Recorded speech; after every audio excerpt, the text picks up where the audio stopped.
Okay, fifth graders, I'm giving you guys some more practice with 12.5, converting units of capacity in the metric system. So we've gone over this multiple times. If you're converting from a smaller to a larger unit, and in this case a metric unit, you would divide. And if you're going from a larger to a smaller, you multiply. So that comes into play, even what we've been doing here. So hopefully yesterday's lesson, you guys didn't have too hard of a time with it. I was gone, but back today, so we're going to grade it today. But here's some more practice for you guys.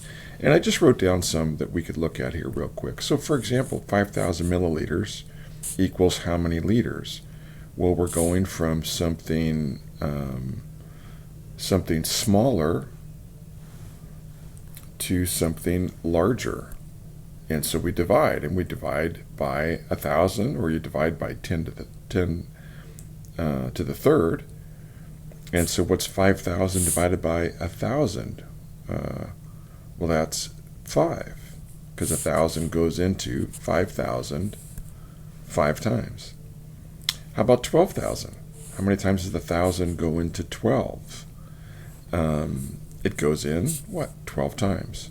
You know, another way to look at these, like for the 5,000, for example, if I just wrote down 5,000 and ask you where the decimal was, you would say, well, it's at the end of the 5,000, it's the far right.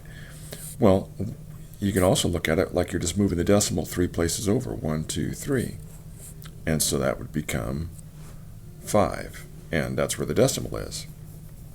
Same thing with 12, as in 12,000. Where's the decimal in 12,000? It's right here. How many places are you going to move the decimal if you're dividing 12,000 by 1,000 or by 10 to the third? You're moving it 3 places, 1, 2, 3. So it's going to end up right there, which is the number 12. So don't make these harder than they are. Now, what if we had something like 500?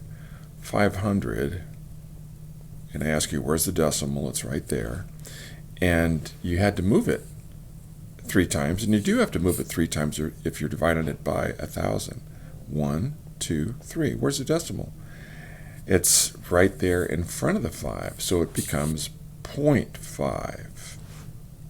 Okay? And then what if we had something like 7 liters, and we're going to milliliters, so we're going from something larger to something smaller. So we're going to multiply it by what? By 1,000, or by 10 to the third. So what's 7 times 1,000? It's 7,000. I should put milliliters here, and up here I should put liters. What's 21 liters equal? 21,000 milliliters. What's 3.6 divided by, 3.6 times 1,000? Well, so let's look at 3.6 here. All I did in these is move the decimal 3 places. So look, if the decimal is right here in 7, and I moved it 1, 2, 3 places, I just added 3 zeros. If it's right here in 21, what did I do? I moved it 1, 2, 3 places. It's right there.